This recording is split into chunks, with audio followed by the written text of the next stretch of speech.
ಸ್ವಾಭಾವಿಕವಾಗಿ ನಮಗಿಲ್ವಲ್ಲ ಅಂತಲ್ಲ, ದೇವರನ್ನು ಕೇಳ್ಕೊಳ್ಳಿ.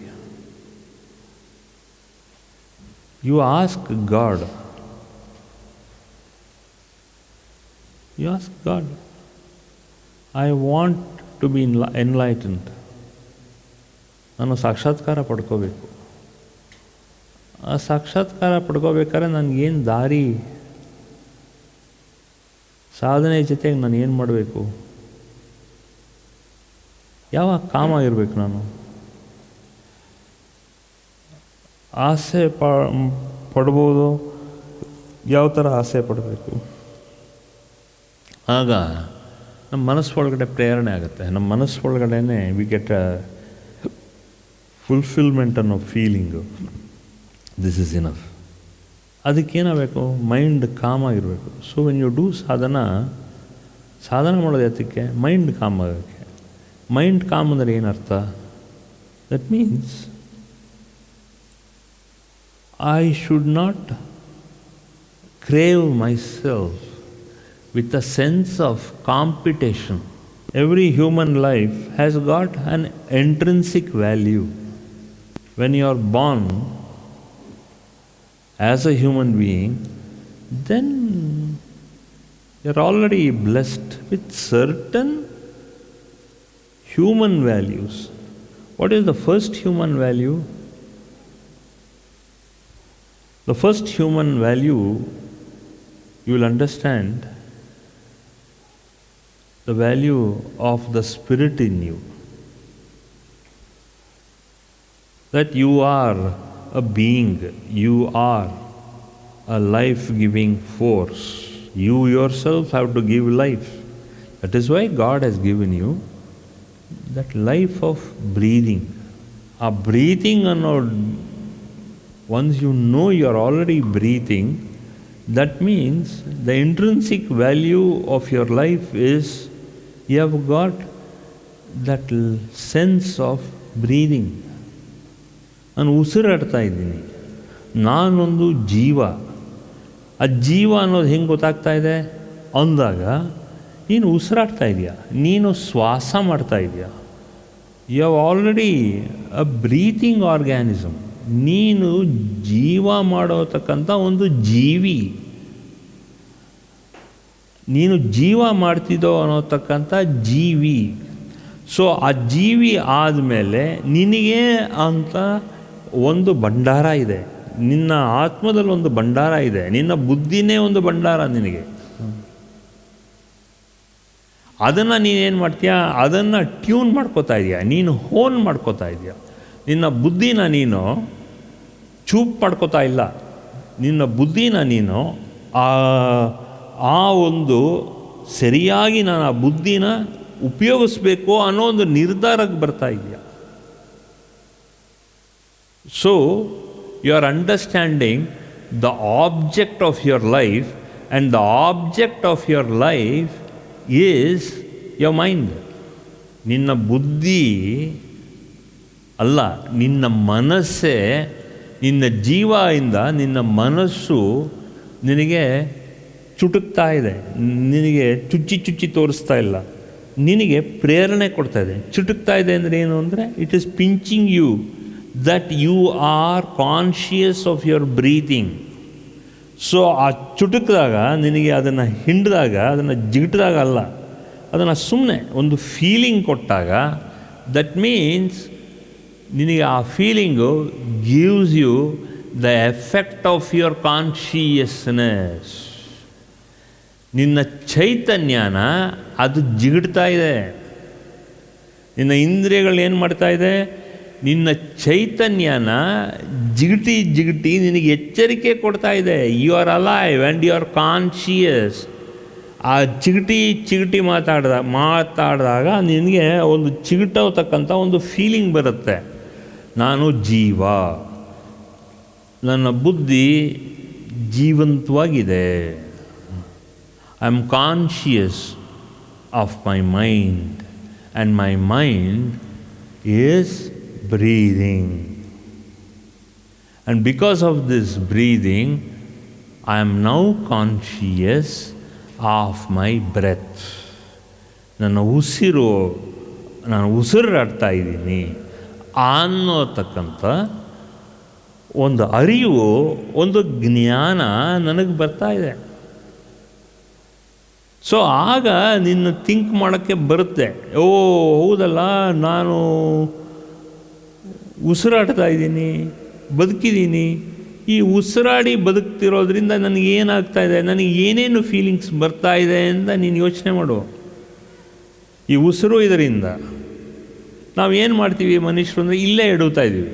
ಏನು ಮಾಡ್ತಾಯಿದ್ದೀವಿ ಅಂದಾಗ, ಓಹೋ ನಾನು ಉಸಿರಾಡ್ತಾ ಇದ್ದೀನಿ, ನಾನು ಜೀವಂತವಾಗಿದ್ದೀನಿ, ನಾನೊಂದು ಜೀವ, ಆ ಜೀವ ಏನು ಮಾಡಬೇಕು ಅಂತ ಹೇಳಿ ತಬ್ಬಿಬ್ಬಾಗೋದ್ರಿಂದ ನನಗೆ ತೋಚ್ತಾ ಇಲ್ಲ ಏನೇನು ಮಾಡಬೇಕು ಅಂತ.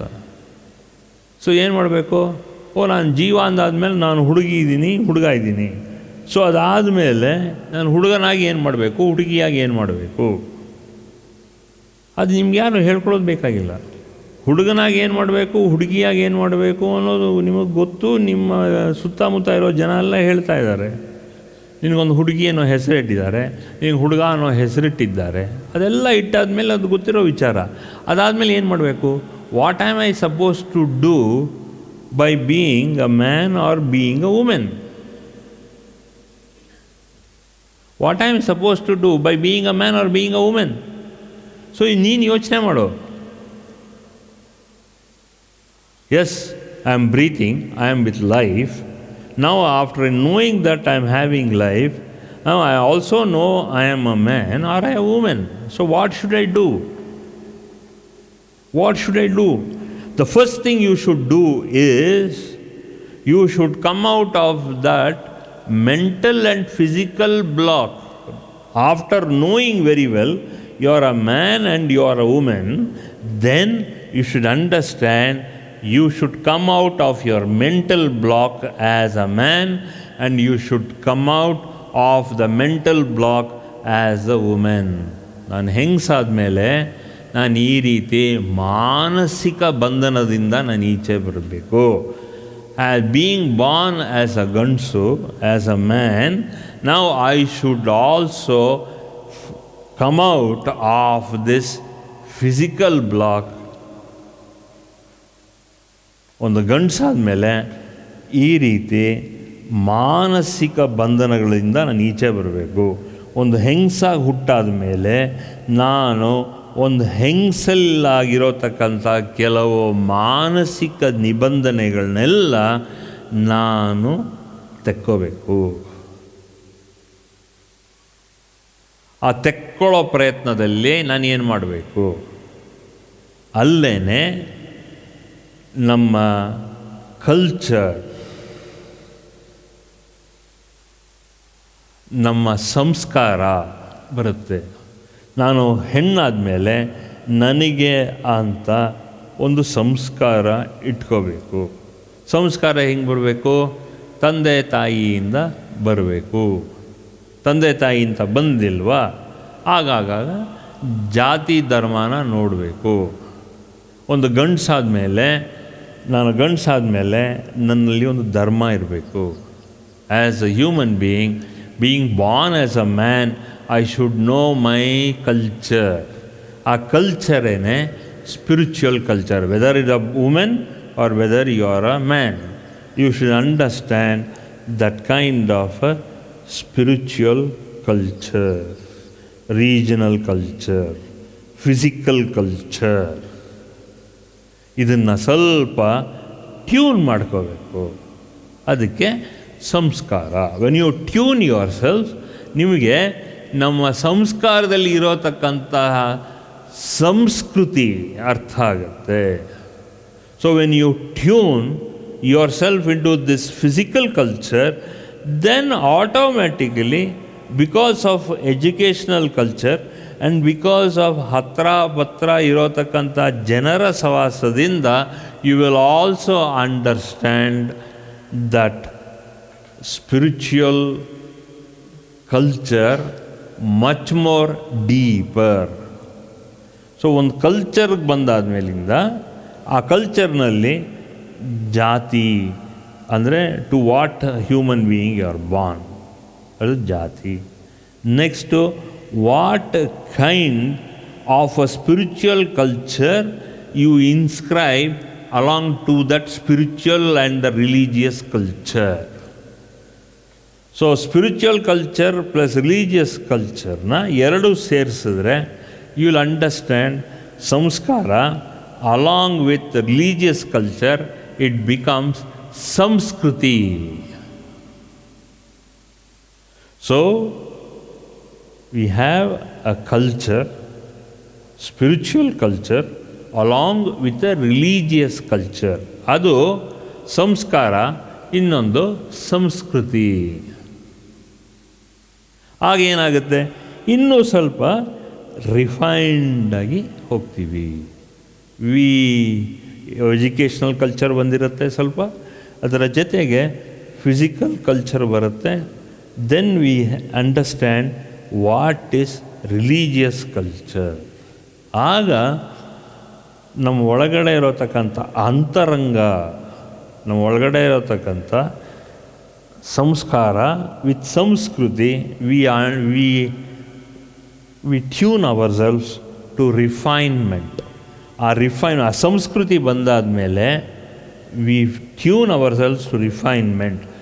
ಆ ರಿಫೈನ್ಮೆಂಟಲ್ಲೇ we also understand from the outside world along with our educational culture, along with our culture, along with that our kind of a culture from where we have understand our samskriti, that our regional culture, adella blend ಆದಮೇಲೆ then we go towards what we call it as samskriti. Total awareness ಬರುತ್ತೆ. We hone ourselves ತುಂಬ natural ಆಗಿ. We all understand that kind of Samskritiya Dharma.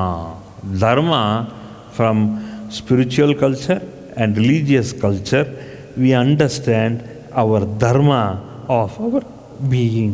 ಈ ಧರ್ಮ ಎಲ್ಲ ನಮಗೆ ಭಾಳ ಸ್ಪಷ್ಟವಾಗಿ ಗೊತ್ತಾಗೋಕ್ಕೆ ಶುರುವಾಗುತ್ತೆ.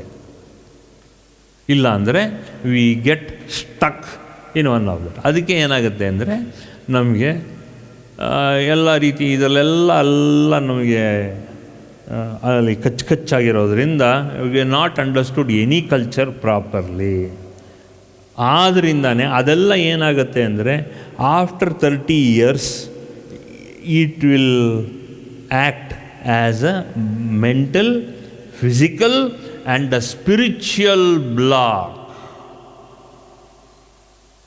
ಅದಕ್ಕೆ and that is called as Pasha. That is called as a mental, physical and a spiritual block is called as Pasha.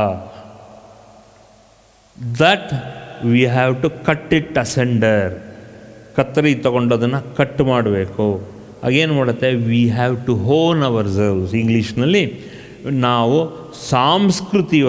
ಸಾಂಸ್ಕೃತಿಕವಾಗಿ ನಾವು ನಮ್ಮದು ಎಲ್ಲ ಕೂಡ ನಮ್ಮಲ್ಲಿ ಇರೋತಕ್ಕಂಥ ದೇಹಭಾಗ, ಬುದ್ಧಿಭಾಗ ಎಲ್ಲ ಭಾಗಗಳನ್ನೂ ನಾವು ಅದನ್ನು ಪಾಲಿಷ್ ಮಾಡ್ತಾ ಹೋದಾಗ ನಮಗೆ ಧಾರ್ಮಿಕವಾಗಿ, ಕಲ್ಚರ್ ವೈಸ್ ನಮಗೆ ಬುದ್ಧಿ, ಮನಸ್ಸು, ಧ್ವನಿ ಅದು ಎಲ್ಲ ರಿಫೈನ್ಡ್ ಆಗ್ತಾ ಬಂದಾಗ there is an overall change in all our ಅಂದರೆ ಕಾಯ, ವಾಚ, ಮಾನಸಿಕವಾಗಿ ನಮ್ಮಲ್ಲಿ ಈ ಚೇಂಜಸ್ ಎಲ್ಲ ನಾವು ಇಂಪ್ಲಿಮೆಂಟ್ ಮಾಡಿ ನೋಡೋತಕ್ಕಂಥ 6ನೇ ಜನ 3ನೇ ಜನ ನಮ್ಮನ್ನು ಎಷ್ಟು ರಿಫೈನ್ಡಾಗಿ, ನೀನು ಎಷ್ಟು ಚೆನ್ನಾಗಿ ಬೆಳೆದಿದೆಯಾ, ಎಷ್ಟು ಚೆನ್ನಾಗಿ ದೈವಿಕ ಸಂಸ್ಕಾರ ಇದೆ ನಿನ್ನಲ್ಲಿ, ಎಷ್ಟು ಒಳ್ಳೆಯವನು, ಎಷ್ಟು ಒಳ್ಳೆಯ ರೀತಿ, ಏನು ಕೋಪ ಮಾಡ್ಕೊಳ್ಳಲ್ಲ, ತುಂಬ ನಿನಗೆ ಪೇಷನ್ಸ್ ಇದೆ, ಸಹನೆ ಇದೆ, ತಾಳ್ಮೆ ಇದೆ ಅಂತೆಲ್ಲ ನಮ್ಮನ್ನು ಒಂದು ದೈವಿಕ ಸ್ವಭಾವ ನಮ್ಮನ್ನು ಗುರುತಿಸ್ತಾರೆ. ಆ ಗುರುತಿಸ್ದಾಗಲೇ ನಮಗೆ ಜೀವನ ಪರಿಪೂರ್ಣ ಆಗುತ್ತೆ. ಯಾವ ರೀತಿ ಆಗುತ್ತೆ ಅಂದರೆ ಸಾಕ್ಷಾತ್ಕಾರಕ್ಕೆ ಮುಂಚೆ ನಾವು ಈ ರೀತಿ ರಿಫೈನ್ಡ್ ಆ್ಯಂಡ್ ಡಿಫೈನ್ಡ್ ಆಗಿ ನಾವು ಇದ್ದರೇ ನಮಗೆ ಸ್ಪಿರಿಚುವಲ್ ರಿಯಲೈಸೇಷನ್ ಆಗೋದು.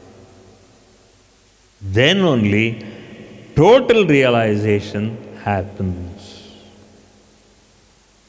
ಆಯಿತಾ? ಇದು ವಿ ಹ್ಯಾವ್ ಟು ಅಂಡರ್ಸ್ಟ್ಯಾಂಡ್.